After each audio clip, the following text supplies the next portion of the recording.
Hi, friends. I'm Max Lucado. Welcome to Fresh Hope. I'm so happy you've joined me. Today we continue a series based on my book, In the Eye of the Storm. In this episode, we're going to look at one of the most stressful days in Jesus' life and how he stayed calm amidst a storm of needy people.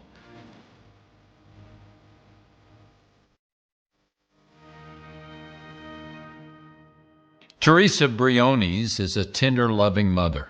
She also has a stout left hook that she used to punch a lady at the laundromat. Why'd she do it? Well, some kids were making fun of Teresa's daughter, Alicia. Alicia is bald. Her knees are arthritic. Her nose is pinched. She has the stamina of a 70-year-old, but she's only 10. She suffers from progeria, a genetic aging disease that strikes one child in 8 million. The life expectancy of a progeria victim is about 20 years. Mentally, Alicia is a bubbly, fun-loving third grader. Teresa has grown accustomed to the glances and questions. Genuine inquiries she accepts. Insensitive slanders, she does not. "Mom," the kids at the laundromat taunted, "come and look at the monster." The mother of the finger-pointing children came to investigate. "I see it," she told the kids. "My child is not an it," Teresa stated, and then she decked the woman. Who could blame her? Such is the nature of parental love. Mothers and fathers have a God-given ability to love their children regardless of imperfections, not because they're blind, just the opposite. They see vividly. Teresa sees Alicia's value. So does God. God sees our defects, our errors, our blemishes, but he also sees our value. So did Jesus. Jesus knew that each human being is a treasure. And because he did, people were not a source of stress, but a source of joy. In the last episode, we talked about Jesus escaping a miracle-hungry crowd after hearing of his cousin, John the Baptist's death. But when Jesus lands on the shore of Bethsaida, the crowd has followed him. And although he needs rest and solitude, his love for people overcomes that need. Matthew 14:14 says, "He had compassion on them and healed their sick." It is doubtful that anyone in the crowd thought to ask Jesus how he was doing. No one came to give. All came to take. You know, when my daughters were small, we called 5 p.m. in our house the piranha hour. That's the time of day when everyone wanted a piece of mom. Sarah, the baby, was hungry. Andrea wanted mom to read her a book. Jenna wanted help with her homework. And I wanted Dinalyn to drop everything and talk to me about my day. When is your piranha hour? When do people in your world demand much and offer little? Parents have them. Bosses endure them. Assistants dread them. Teachers are besieged by them, and Jesus taught us how to live through them successfully. When hands extended and voices demanded, Jesus responded with love. And he did so because the code within him disarmed the alarm. The code is this: people are precious. I can hear somebody raising an objection at this point. But Jesus was divine. I'm not. Well, true, Jesus was equally God and man. But consider his loving response from another angle. Along with his holy strength, he had holy awareness. There were no secrets on the mountain that day. Jesus knew the heart of each person.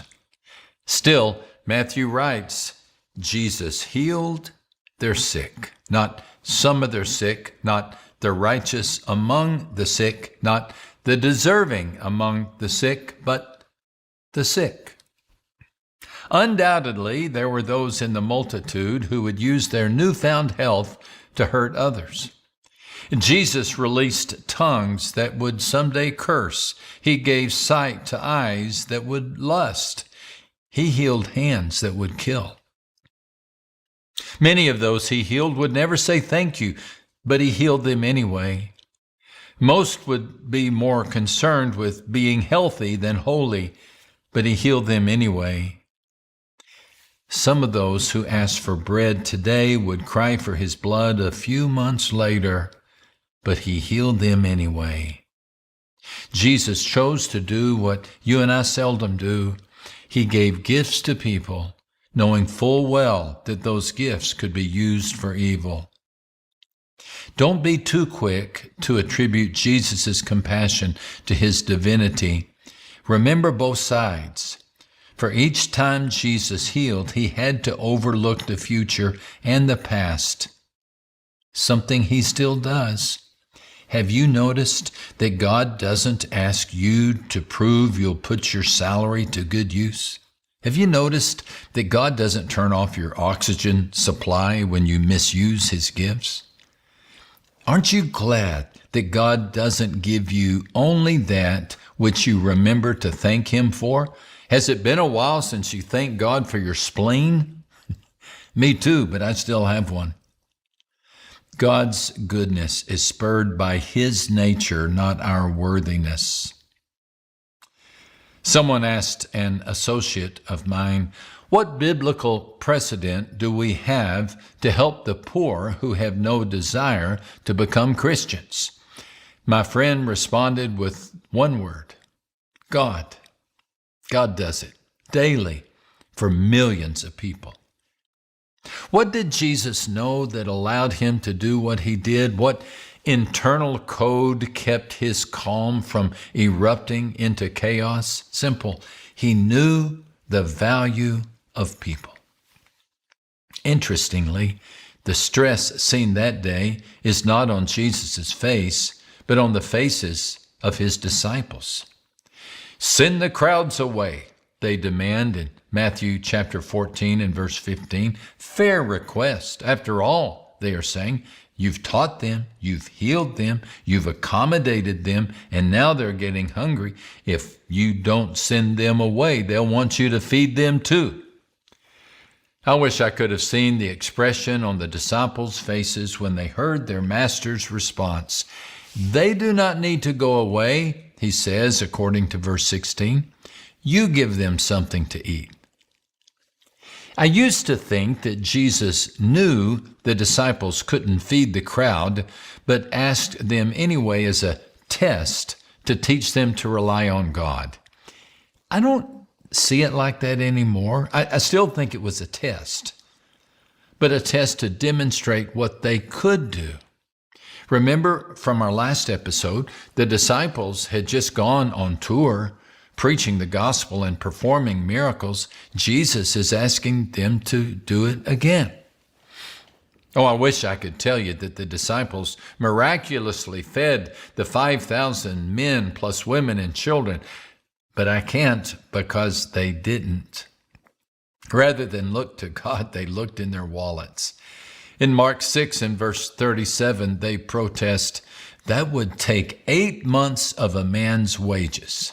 Are we to go and spend that much on bread and then give it to them to eat? Don't miss the contrasting views. When Jesus saw the people, he saw an opportunity to love and affirm value. When the disciples saw people, they saw thousands of problems. Also, don't miss the irony. They tell the bread of life, there is no bread. How silly we must appear to God.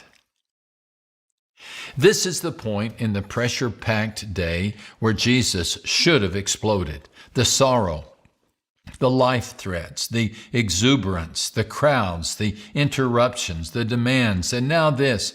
His own disciples can't do what he asks them. Beam me up should have been Jesus' next words, but they weren't. Instead, he inquires, how many loaves do you have? And the disciples bring him a little boy's lunch. A lunch pail becomes a banquet, and all are fed. No word of reprimand is given. No "I told you so" speech is delivered. The same compassion Jesus extends to the crowd is extended to his friends. Let's review what our Lord faced on this day. Intense sorrow, the death of a dear friend and relative, immediate threat, his name is on a wanted poster, immeasurable joy, a homecoming with his followers, immense crowds, a Niagara of people followed him everywhere, insensitive interruptions, he sought rest and got people, incredible demands, the crowds of thousands clamored for his touch, inept assistance. The one and only time he asked for help, he got a dozen "you're pulling my leg" expressions. But the calm within Christ never erupted. The alarm never sounded. What did Jesus know that enabled him to do what he did? He knew the incredible value of people. As a result, he didn't tell the disciples to find another beach where there were no people. He didn't ask the crowds why they hadn't brought their own food. He stayed calm in the midst of chaos. Why, according to Mark 6 and verse 41, he even paused to pray a prayer of thanks. This story of Jesus reminds me of the boy who went to a pet shop looking for a puppy. The store owner showed him a litter in a box. After several minutes, the boy told the shop owner, "I picked one out. How much will it cost?" The owner told him. The boy handed him his change and then reached into the box and pulled out a skinny dog with a limp leg and started to leave. The owner stopped him. "Oh, don't take that puppy," he objected. "He's crippled. Get one of the healthy pups." "Oh, no, thank you, sir," the boy replied. "This is exactly the kind of dog I've been looking for." As the boy turned to leave, the store owner suddenly understood. Extending from the bottom of the boy's trousers was a brace for his crippled leg. Why did the boy want the dog? Because he knew how it felt. And he knew the dog was very special. What did Jesus know that enabled him to do what he did? He knew how the people felt, and he knew they were special. I hope you never forget that. Jesus knows how you feel. You're under the gun at work. Jesus knows how you feel. You've got children who make a piranha hour out of your dinner hour, and Jesus knows what that's like. You are precious to him, so precious that he became like you so that you would come to him when you struggle, when you yearn, and when you question. He loves you with the love of a Teresa Briones. He understands you with the compassion of the crippled boy. And like Teresa, he battles with hell itself to protect you. And like the boy, he paid a great price to take you home. Thanks so much for joining me today, my friend. I hope you'll come back next time as we continue this series that's based on my book, In the Eye of the Storm. Until then, remember, no matter how stormy your day or restless your night, God knows how you feel.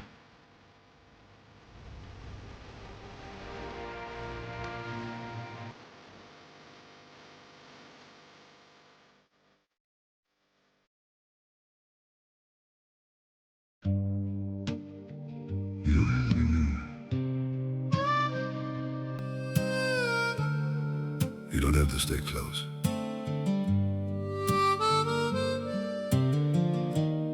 As long as you're somewhere out there, that's enough for me. I don't need to hold you near me, don't need promises to keep. Just the thought that you are breathing somewhere in this world I see. Even if I'm not beside you, even if you never know, there's a quiet kind of comfort just in knowing you still glow. I don't need forever, I just need you to exist. You don't have to stay with me, you don't have to feel the same. Just as long as you're still out there, calling softly through my days. You don't have to look my way, you don't have to be my home. It's enough to know you're living in a world I'm not alone. I won't chase you through the distance, won't disturb your chosen life. I'll just keep you in my silence, like a star that shines at night. Through the dark and through the blue, I still think of you. You don't have to stay with me, you don't have to feel the same. Just as long as you're still out there, calling softly through my days. You don't have to look my way, you don't have to be my home. It's enough to know you're living in a world I'm not alone.